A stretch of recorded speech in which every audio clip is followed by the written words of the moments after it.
பேரன்பு கொண்ட தாய்மார்களே, பெருமைக்குரிய தமிழ் பெருமக்களே, என் ரத்தத்தின் ரத்தமான உடன்பிறப்புகளே, மக்கள் தீர்ப்பே மகேசன் தீர்ப்பு என்றார் அமர் அண்ணா அவர்கள். அதைத்தான் மக்களாட்சி தத்துவமாக அறிவித்தார்கள் அரசியல் அறிஞர்கள். மக்களுக்காக, மக்களால், மக்களை அமைத்துக் கொள்கிற ஆட்சி மக்களாட்சி.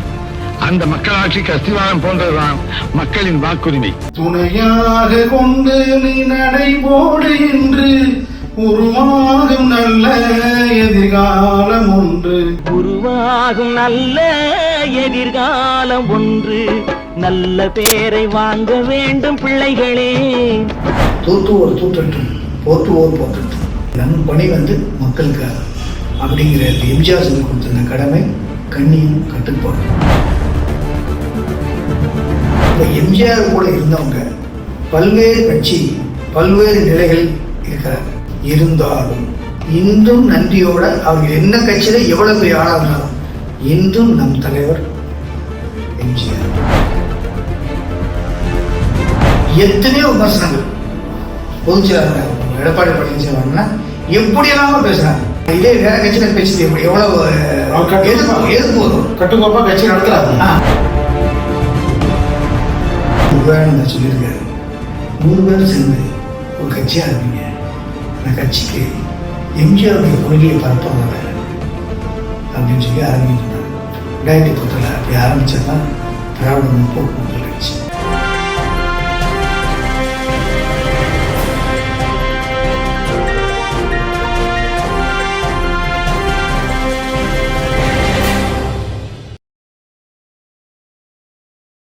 சிசிஎன் மீடியா நேயர்களுக்கு இனிய வணக்கம். எம்ஜிஆர் என்ற மாபெரும் மனிதரை பற்றி தொடர்ந்து பல்வேறு அரிய நிகழ்வுகளை பேசி வருகிறோம். அதன் அடிப்படையில் அவருடைய புகழ் பற்றியும் அவருடைய வரலாற்று சிறப்புகள் பற்றியும் நம்முடைய கலந்துரையாடலை வந்திருக்கிறார் எம்ஜிஆரின் தீவிர பக்தரும் முன்னாள் சட்டப்பேரவை உறுப்பினரும் அரசியல் விமர்சகரும் மருத்துவருமான ஸ்ரீதரன் அவர். வணக்கம் சார். பல நிகழ்வுகளை தொடர்ந்து பார்த்து வருகிறோம் எம்ஜிஆர் அவர்களை பற்றி. அவர் பார்த்தீங்கன்னா குழந்தைகளுக்கு, மாணவர்களுக்கு, சிறுவர்களுக்கு, வளரும் தலைமுறைகளுக்கு நிறைய விஷயங்களை சொல்றாரு, நெறிமுறைப்படுத்துறார். படத்திலே பார்த்தீங்கன்னா அதை ரொம்ப சொல்வார். நம் நாடு திரைப்படத்திலாம் பார்த்தீங்கன்னா அதில் ஒரு பாடலே நல்ல பேரை வாங்க வேண்டும் பிள்ளைகளே, நாடு என்னும் தோட்டத்திலே நாளை மலரும் முல்லைகள். இதெல்லாம் பார்த்தீங்கன்னா அந்த பிள்ளைங்களை நெறிமுறைப்படுத்த மட்டும் இல்லை, நிறைய விஷயம் தாய் தந்தா என்ன, அவளுக்கு முக்கியத்துவம் என்ன அப்படின்னு உணர்த்தும். அந்த சிறுவர்களாக பேபி ஸ்ரீதேவி குட்டி பந்தி நடத்தியிருப்பார். அந்த பாடல்லாம் இன்றைய வரை பார்த்தீங்கன்னா அந்த பாடல் இப்போ போட்டால் கூட ஒரு எல்லா தேட்டர்லையும் அப்படி ஒரு கூட்டம் போடுது. பாலூட்டும் அன்னை அவள் நடமாடும் தெய்வம், அறிவூட்டும் தந்தை அவள் வழிகாட்டும் தலைவன், துணையாக கொண்டு நீ நடைபோடு என்று உருவாகும் நல்ல எதிர்காலம் ஒன்று, உருவாகும் நல்ல எதிர்காலம் ஒன்று, நல்ல பேரை வாங்க வேண்டும் பிள்ளைகளே. நம் நாடு என்னும் தோட்டத்திலே நாளை மலரும் முல்லைகளே, நல்ல பேரை வாங்க வேண்டும் பிள்ளைகளே. பாட்டு மூலியமா பல ஒரு அரிய செய்திகளை சொல்றார். இது போன்ற பாடல்கள்லாம் நிறைய பாடல்கள் வந்தாலும் கூட எல்லா பாடல்களும் முக்கியத்துவமா இருக்கு. பிள்ளைகள்லாம் எப்படி இருக்கணும், எப்படி வளரணும். இன்னைக்குள்ள பிள்ளைங்களே இந்த பாட்டெல்லாம் கண்டிப்பா கேட்கணும், பார்க்கணும். ஏன்னா பல செய்திகள் இருக்கு. கைபேசியில மூழ்கிற பிள்ளைகளை எப்படி மீட்டெடுக்கலாம்னு நிறைய பேர் தேடுறாங்கல்ல. இந்த பாடல்கள்லாம் போடுற பொழுது அது ஒரு விழிப்புணர்வு இருக்கும். விழிப்புணர்வு பாடல் நிறைய கொடுத்துருக்காரு. பொதுவுடைய பாடல்கள், தத்துவ பாடல்கள், விழிப்புணர்வு பாடல்கள், நன்னெறி பாடல்கள், கொள்கை பாடல்கள். அதை பற்றி சொல்லுங்க. நான் காலேஜில் மெடிக்கல் காலேஜில் படிக்கும்போது கோட்டமேடு கோயம்புத்தூர் முஸ்லீம்கள் அதிகமாக இருக்கக்கூடிய அதில் சையது முகமது அவர் தலைவருக்கு எம்ஜிஆர் தீவிர தொண்டன். தலைவா தலைவா தலைவா தலைவான்னு அலைவார். இன்னொரு பேர் அவங்க வாத்தியார். அப்போ அவர் சொல்லுவார், அவர் எனக்கு நல்ல ஞாபகம் இருக்கு. அரேனாங்க மினிஸ்டர். அப்புறம் பார்க்க சார் கெஸ்ட் ஹவுஸ் போவார். இப்போ நாங்கள் மெடிக்கல் ஸ்டூடெண்ட்ஸ் தான் பார்ப்போம். இப்போ அவங்க உட்காந்துருப்பார், செய்து அப்போ அவர் சொல்லுவார், அவர் கையில் அப்படியே பச்சை ஊற்றி வெட்டலை அந்த இது கொடி அதிமுக கொடி பச்சை ஊற்றிருப்பார். பச்சை குத்தாதவன் உண்மையான தொண்டன் கிடையாது. அவர் சொல்றது ஏப்பா அப்படி சொல்ற, தலைவன் நமக்கான தலைவன், மகாதலைவன் நமக்கான தலைவன், நான் இன்று என்றும் அப்படின்னு சொல்லி நான் இறக்கும் சொல்றாரு. நான் இந்த மண்ணில் மறையும் போது தலைவன் பேரை சொல்லிட்டே மனம் மறையணும் அப்படின்னு சொல்லும்போது அந்த கெஸ்ட் ஹவுஸில் வேலை செய்கிற ஆரம்பித்தார். என்ன இப்படி நான் என் வாழ்க்கையிலே பார்த்ததில்லை இப்படி ஒரு தலைவரை. நேரு தத்தாவை சொல்லுவாங்க, காந்தியை சொல்லுவாங்க, பக்தவச்சலத்தை சொல்லுவாங்க, காமராஜர் சொல்லுவாங்க, எல்லாத்தையும் சொன்னாங்க. ஆனால் எம்ஜிஆர்னு சொல்லும்போது அவங்க ஒரு வீட்டில் ஒருத்தரா தான் நினச்சிடுறாங்க. அவங்க ஒரு தலைவராகவோ ஒரு நடிகராகவோ அது யாருமே இப்போ பார்க்கறது இல்லைங்க. இப்படிப்பட்ட ஒரு கட்சி இதை ஆரம்பிக்கும் போது நீங்கள் இப்படிலாம் இருப்பீங்க அப்படிங்கிறது இது எம்ஜிஆருடைய பெருமையை நாங்களாம் இன்னும் தெரிகிறோம்னா அது அதிமுகங்கிற கட்சி ஆரம்பித்த பிறகு அந்த கட்சியில் நீங்களாம் சேர்ந்து இந்த அதிமுகங்கிற கட்சியை செயல்படுத்தி வர்றீங்க இல்லையா, இப்போ தாங்க எங்களுக்கு தெரியும். நான் அப்போ ஒரு அதிமுக அனுதாபி மெம்பர். நான் 81 அதிமுக மெம்பர் 81. அப்போ நான் 81 இப்போ ஃபைனல் இயர் படிக்கிறேன் 82. அப்போ சொல்கிறேன் நம்ம ஒரு அதிமுக மெம்பர் ஒரு வருஷம் தான் மெம்பர்ஷிப் ஆச்சு. ஆனால் ஒரு பாமரனும் ஒரு மக்கள் மனத்தில் ஒரு மக்கள் தலைவர், ஒரு கட்சியுடைய தலைவராமல் அறியப்படாம மக்களுடைய தலைவராக அறியப்படுறார். இது மக்களோட 1.5 2 கலந்து விட்டது. பல முயற்சி செஞ்சாலும் அழிக்க முடியாது, அவர்களுக்கு கிடைப்பது ஏமாற்றமா அப்படின்னு சொல்லிட்டு சொல்றார். கரெக்டா சொன்னீங்க. அப்போ கலைஞருடைய பேச்சு பொதுக்கூட்டம் நடத்தி கோயம்புத்தூருக்கு வராருன்னா அவருடைய பேச்சு இருக்கிறதுக்கு கட்சி சார்பு இல்லாத வருவாங்க. மாட்டு கட்சியிலிருந்து நிறைய பேர் போவாங்க. அந்த சொற்பொழிவு கலைஞருடைய பேச்சை கேட்கணும். அப்படி பேசுவார். தன்னுடைய சொல்லாற்றலில் அப்படியே வரம்பளை கட்டி போடுவார். பேர்பட்ட ஒரு தலைவர் எம்ஜிஆர் இடத்துல. எம்ஜிஆருக்கு அப்படிலாம் பேச தெரியாது. அவருக்கு தெரிஞ்சது ஒரே யதார்த்தம். அவர் அடக்குமொழியில் பேச மாட்டார். மக்களுடைய யதார்த்தம், ஒரே சிரிப்பு, மக்கள் மொழியில் பேசுவார். அவர் ஒரு சிரிச்சுட்டு எப்படி வர்றாரு அப்படின்னு சொல்லும்போது குரு ஹோட்டல்னு ஒன்று பேர். குரு ஹோட்டல், அந்த குரு ஹோட்டலில் எம்ஜிஆர் வர்றாரு. அப்போ அந்த சைடுலாம் அதான் கோட்டை பக்கம் தான் குரு ஹோட்டல். ஆனால் மகாநாயக பின்னாடி உட்காந்துங்க, எம்ஜிஆர் முன்னாடி உட்காந்துருக்க. அப்படியே உட்காந்து கையெழுத்து கும்பிட்டு சிரிச்சுட்டு வர்றாரு. அத்தனை பொதுமக்களுக்கு மத்தியில் தனியாக தெரிகிறாருங்க. நமக்கு ஒரு தலைவன் கிடைக்கிறது, எனக்கு ஒரு தலைவன் இருக்கின்றான், என்றும் என்னை காக்கின்றான் அப்படின்ற பாட்டுக்கு பொருத்தமான ஒரு யாரு. என்னதான் நடக்கும் நடக்கட்டுமே, இருட்டினில் நீதி மறையட்டுமே, கண்ணாலே வெளிவரும் தயங்காதே, தலைவன் இருக்கிறான் மயங்காதே, ஒரு தலைவன் இருக்கிறான் மயங்காதே. இவருடைய கட்சியில நான் மெம்பரா இருக்கிறது, அவருடைய கட்சியில நான் பச்சை குத்துறது எனக்கு பெருமை. பச்சை குத்தாதவெல்லாம் எம்ஜிஆர் கட்சிக்காரங்க இல்லை அப்படின்னு சொல்லி போவாங்க. அப்போ இதையும் கலைஞர் பச்சை குத்திட்டு இந்த மாதிரி வைத்தியர் இடத்தெல்லாம் நான் பார்த்ததில்லை அப்படின்னு மேடையில் பேசுறாரு அவங்க கட்சியில். ஆனால் அன்னைக்கு பச்சை குத்துவாங்க, இன்னைக்கு டிஎம்கே மந்திரி அதே பச்சை குத்தி வச்சுக்கிட்டான். அதே திமுக ஏற்றுக்கொண்டு இன்று அவர்களுடைய நிலைமை இன்றைக்கு அதன் வெளிப்பாடு தான். இன்னைக்கு பாருங்க, எல்லா கட்சிக்காரரும் எல்லா குடும்பத்தினரையும் எம்ஜிஆர் என்பவர் ஒரு மக்கள் தலைவர், மாபெரும் மக்கள் தலைவர், கிராமத்தில் ஏழைகளின் தலைவர். நான் எல்லா கூட்டங்களையும் எங்கள் விளையாடும் போது இது ஒரு ஏழையின் பேச்சு, ஏழையின் தலைவர்.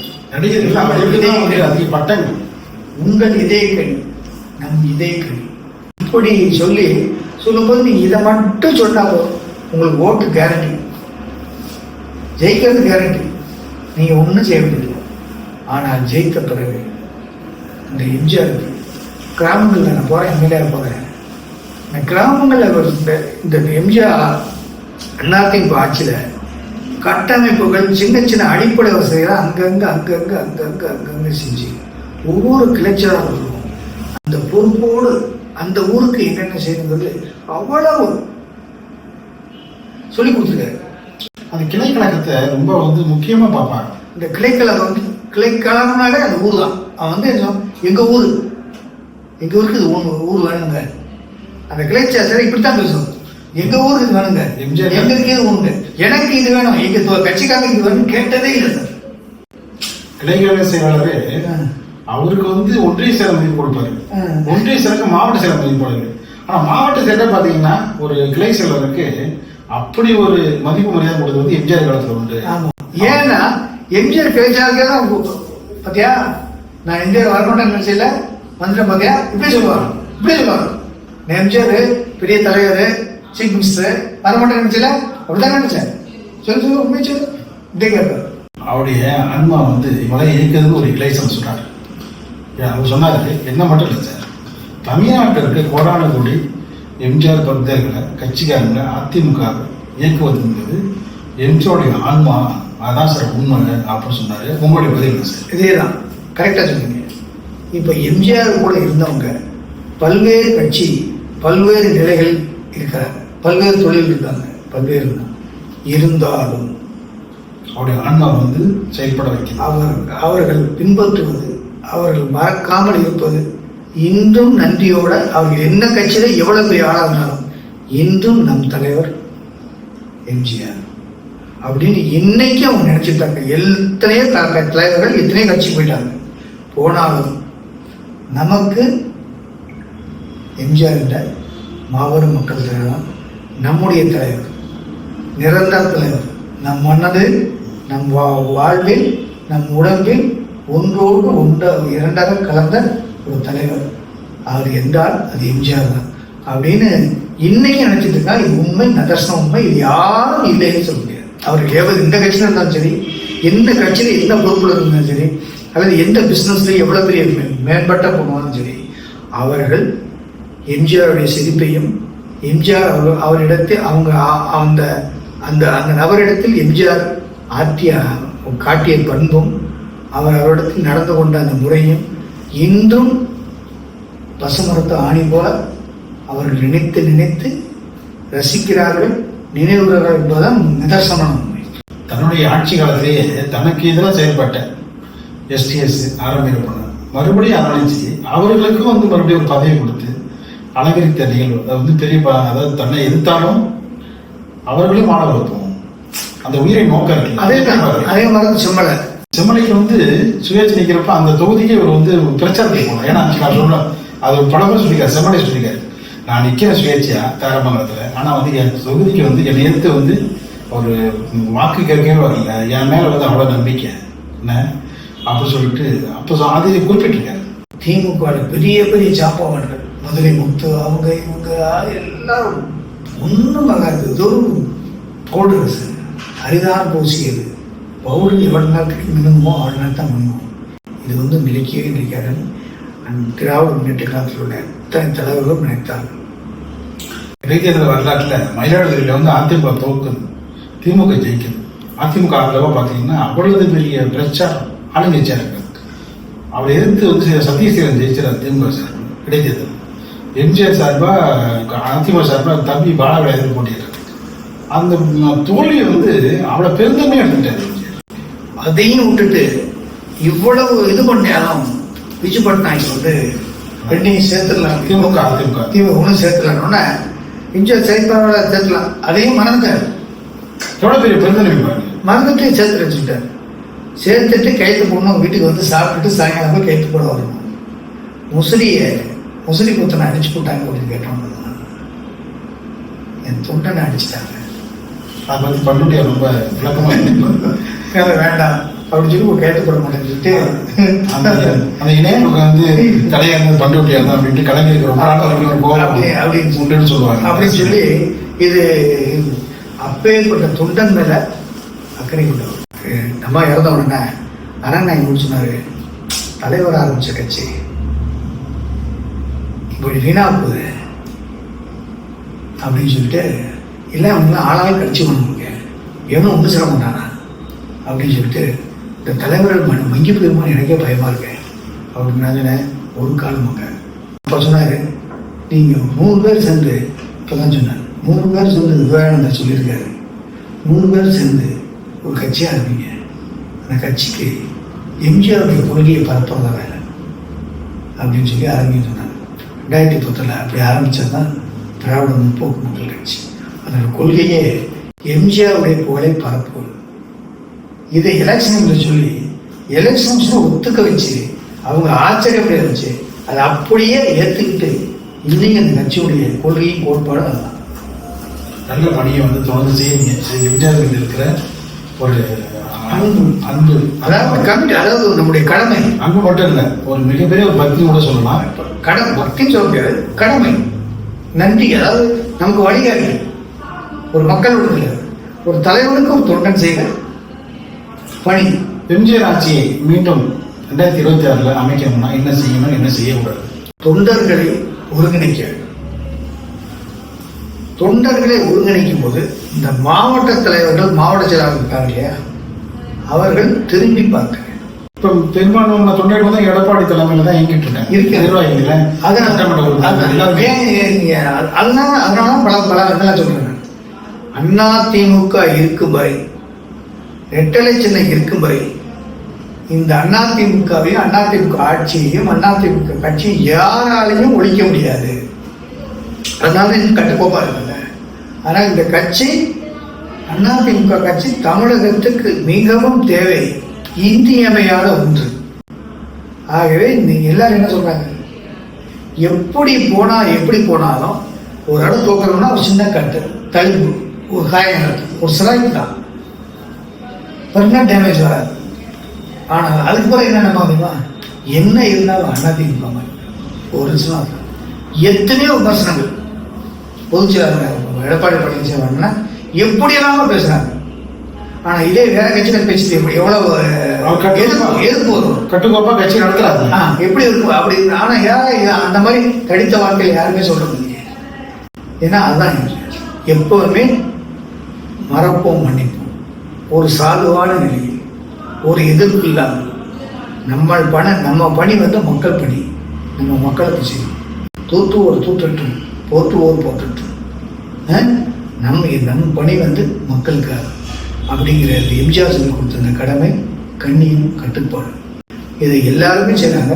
இது எல்லாருமே என்ன வேணாலும் சொல்லுங்க. பொதுவான ஆட்சியில் என்ன இருந்தாலும் அதிமுக ஆட்சியில் அராஜகம் இருப்பான். அப்படி ஒரு கட்சி இருக்கிறதுனால 2027 எல்லா மக்களும் இப்பவுமே சொல்ல ஆரம்பிச்சிட்டாங்க, மீண்டும் அதிமுக ஆட்சி தமிழகத்துக்கு வர வேணும், அதிமுக ஆட்சி வந்து தமிழகத்துக்கு வேணும் அப்படின்னு மக்கள் நினைக்கிறாங்க. இதைத்தான் நான் சொல்கிறேன். இது வர வர வர வர இந்த ஒரு 10, 12, 14 மாதம் இருக்குது. போ இதை வந்து கன்சாலிடேட் ஆகும். ஸோ அதிமுகங்கிற ஒரு ஆரம்பமான ஆணி வேலை, ஆரம்பத்தை யாராலும் சாப்பிட முடியாது. ஆரம்பம் வந்து எல்லாத்துக்கும் நிழல் கொடுக்கும் தான் நான் நினைக்கிறேன். நன்றி. நன்றி.